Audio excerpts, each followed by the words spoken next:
If you're after something fun to make with the kids or for yourself or for a party, then these surprise chocolates are definitely a perfect and fun option to make. G'day, welcome to Todd's Kitchen. If you're looking for that super simple and easy recipe to make for say a child's party or an adult's party or any type of get together, you have to give this a go. The variations are absolutely endless. So join me today as I make my version of ice cube tray chocolates.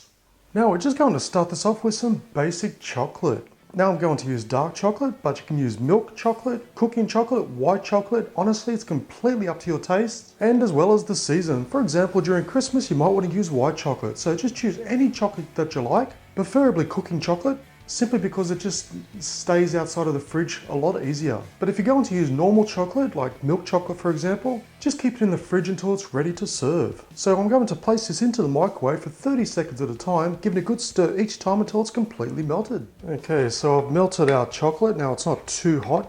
You still want a little bit of stiffness into it. You don't want it completely runny, but as long as it's nicely melted. Okay, so next we're going to use a standard ice cube tray. So with our chocolate, we're just going to pour it into our tray,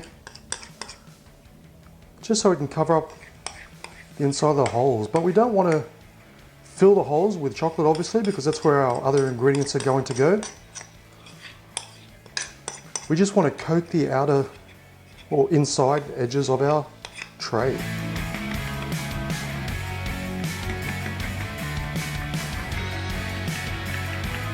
Okay, so we've coated our ice cube trays, as you can see.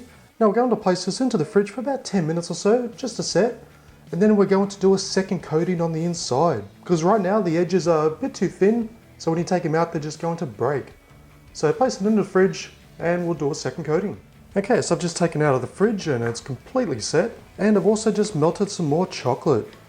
So just with a teaspoon, we're just going to recoat the inside of each one of our sections, just so it gives that double layer. So hopefully when we take them out later on, they won't break apart as we open them or take them out of the tray. Just makes the walls so much stronger. And again, once done, place them into the fridge quickly just so it completely sets. Okay, so now for the real fun bit, choosing any flavor that you want to place inside of our cubes. Now honestly, anything goes. It is completely down to your tastes. For example, if you want to use some nuts, I'm going to use, say, some almonds. I'm going to place some almonds right in. But of course, you can use any type of nut that you choose.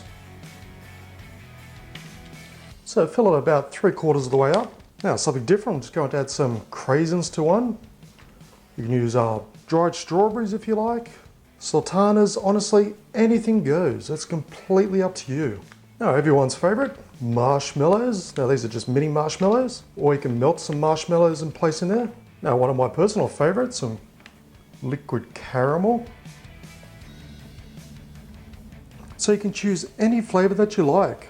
Now you could just put more hard chocolate in there, but honestly, what's the point of that? Because these are meant to be fun and filling with different flavors inside. So you can mix them up and you never know which flavor you're going to get. And for my last flavor, I'm just adding some shredded coconuts.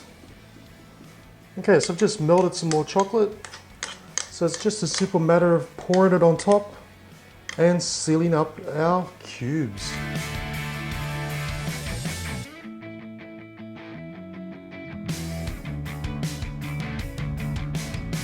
Okay, so once all sealed, just place them into the fridge for half an hour to completely set. And when we take them out, I'm just going to dip the base in some hot water for about 5 to 10 seconds. And what that will do is just loosen up the bottom, slightly melt it, but not too much. Just so when you tip it upside down, they come straight out. Okay, so I've used some hot water on the top and it's come off perfectly. Well, almost perfectly. As you can see, one of them's broken. Luckily, it's just one of the coconut ones, and one here there's a bit of nuts, chocolate missing where the nuts are, but apart from that, it's actually pretty good. So I'm just going to cut open this caramel one, because I like to leave the best to last, and look at that gooey caramel just spill right out. Now caramel's my favorite, but all of these flavors I absolutely love. So again, it's completely up to you which flavors you use. You can choose any flavor that you like. So you can choose your favorite, your friend's favorite, but I do recommend that you add quite a few different flavors so you never know which one you're going to get. So by adding a little bit of surprise to which one you're going to get, it just makes it that much more fun. So be it a kid's party or an adult's party, or just a little treat for yourself now and then, you'll find that these simple ice cube tray chocolates are simply delish.